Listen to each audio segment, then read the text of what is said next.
اب اگر ہم پیغام کی جانب جائیں، دیکھیں واقعات تاریخ کی کتابوں میں بھرے پڑے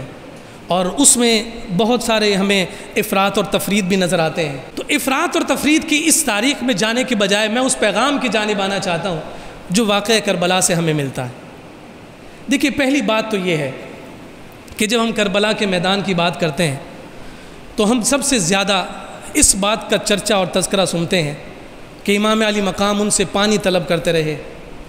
ان سے بار بار انہیں جو ہے اپنی جانب متوجہ کرتے رہے، انہیں معاذ اللہ واسطے دیتے رہے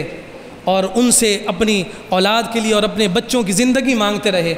اس طرح کی بہت ساری باتیں ہمیں واعظین اور خطیبوں کی زبان سے سننے کو ملتی ہیں، لیکن میں یہاں یہ بات ضرور عرض کرنا چاہتا ہوں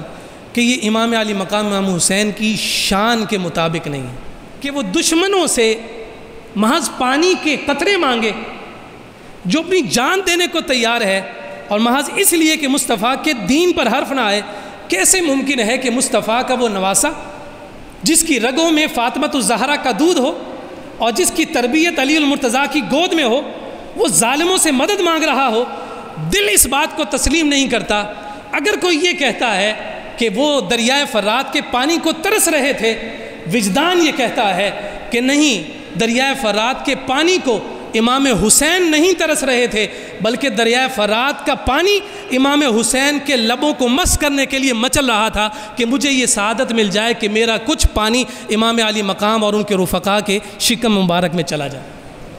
تو اس اعتبار سے یہ بات ہمیں ضرور مد نظر اور ملحوظ خاطر رکھنی چاہیے کہ صبر، توکل اور رضا، یہ تین ایسے سبق اور تین ایسے درس ہیں کہ جو ہمیں معرکہ کربلا سے بدرجہ کمال نصیب اور میسر ہوئے۔ کہ دیکھیے صبر اس بات کو کہتے ہیں آپ پر مظالم کے پہاڑ توڑ دیے جائیں، لیکن اس کے باوجود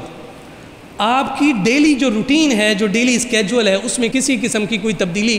واقع اور رونما نہیں ہو جائے۔ امام علی مقام کا جو صبر ہے وہ صبر کی انتہا ہے، یعنی دنیا میں جس شے کو آزمائش کہا جا سکتا ہے یا قرآن نے جس شے کو آزمائش کہا ہے، وہ تمام کی تمام اس دن 10 محرم کو کربلا کے میدان میں جمع تھیں۔ اور اس دن امام علی مقام کی روٹین کا عالم اور آپ کے معمولات کی ترتیب کا عالم کیا ہے؟ 33 نیزے اور 34 تلواروں کے زخم جسم پر کھا چکے ہیں، لیکن عصر کی نماز کا وقت ہوا ہے تو اتنے مظالم نے آپ کی روٹین کو تبدیل نہیں کیا۔ جب نماز عصر کا وقت ہوا ہے، رب کی بارگاہ میں سر بسجود ہونے کے لیے اپنے سر کو جھکا دیا۔ یہ ہے وہ صبر اور یہ ہے وہ مقام صبر کہ جسے ہمیں کربلا کے میدان سے سیکھنا ہے۔ توکل کیا ہے کہ جو کچھ بھی ہو جائے،